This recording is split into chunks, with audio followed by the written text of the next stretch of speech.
ថ្លើមពិតជាសំខាន់ណាស់ថ្លើមសំខាន់មែនទែនថ្លើមមានមុខងារសម្រាប់ទ្រទ្រង់អាយុជីវិតរបស់មនុស្សយើងអញ្ចឹងបើសិនជាថ្លើមមានបញ្ហាហើយនោះអាយុយើងក៏មិនអាចវែងបានដែរណាបងប្អូនអញ្ចឹងបើសិនជាប្រិយមិត្តពុកម៉ែបងប្អូនដឹងថាខ្លួនឯងមានកើតអាការៈថ្លើមមានជាតិពុលឬក៏ថ្លើមយ៉ាងណាយ៉ាងណីនោះ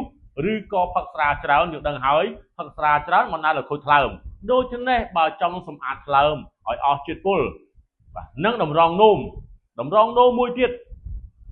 បើតម្រងនោមមានបញ្ហានោះយើងនឹងវេទនាណាស់បងប្អូនឲ្យតែឈឺមិនស្រួលទេអញ្ចឹងហើយអ្នកជំនាញបានលើកយកផ្លែឈើទាំង4ប្រភេទដែលបរិភោគហើយនោះជួយសម្អាតថ្លើមឲ្យល្អជួយសម្អាតជាតិពុលក្នុងថ្លើមក៏ដូចជាធ្វើឲ្យតម្រងនោមរបស់អស់លោកអ្នកដំណើរការបានល្អផងដែរវីដេអូនេះជួយ share បន្តមួយផងខ្ញុំបាទនឹងលម្អិតជូនបាទដូចតទៅអ្នកជំនាញបានលើកយកផ្លែឈើទាំង4ប្រភេទដែលគួរញ៉ាំជាប្រចាំដើម្បីបន្សាបជាតិពុលក្នុងថ្លើមនិងតម្រងនោមផ្លែឈើទាំង4ប្រភេទនោះរួមមានទី1ក្រូចឆ្មាសម្បូរទៅដោយវីតាមីន C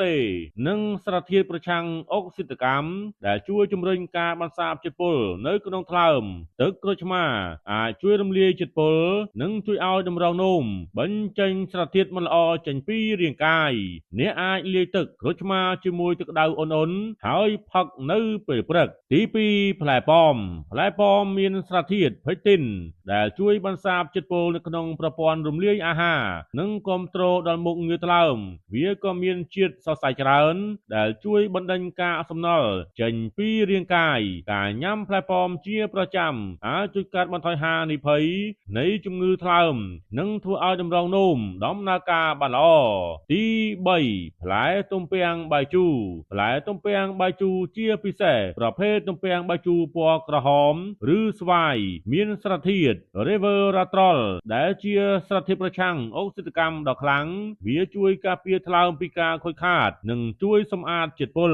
លើពីនេះទំពាំងបាយជូរក៏ជួយជំរុញប្រព័ន្ធទឹកនោមដែលធ្វើឲ្យតម្រងនោមដំណើរការបានល្អប្រសើរឡើងទី4ផ្លែឪឡឹកមានជាតិទឹកខ្ពស់និងសម្បូរទៅដោយសារធាតុលីខូភីណេ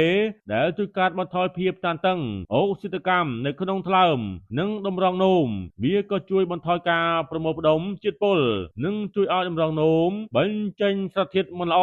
ចេញពីរាងកាយតាមរយៈទឹកនោម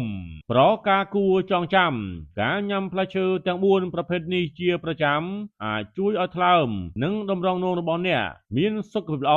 និងដំណើរការបានល្អប្រសើរឡើងទោះជាយ៉ាងណាគួរបរិភោគផ្លែឈើទាំងនេះជាផ្នែកមួយនៃរបបអាហារដែលមានតុល្យភាពនិងពិគ្រោះជាមួយគ្រូពេទ្យប្រសិនបើអ្នកមានបញ្ហាសុខភាពជាក់លាក់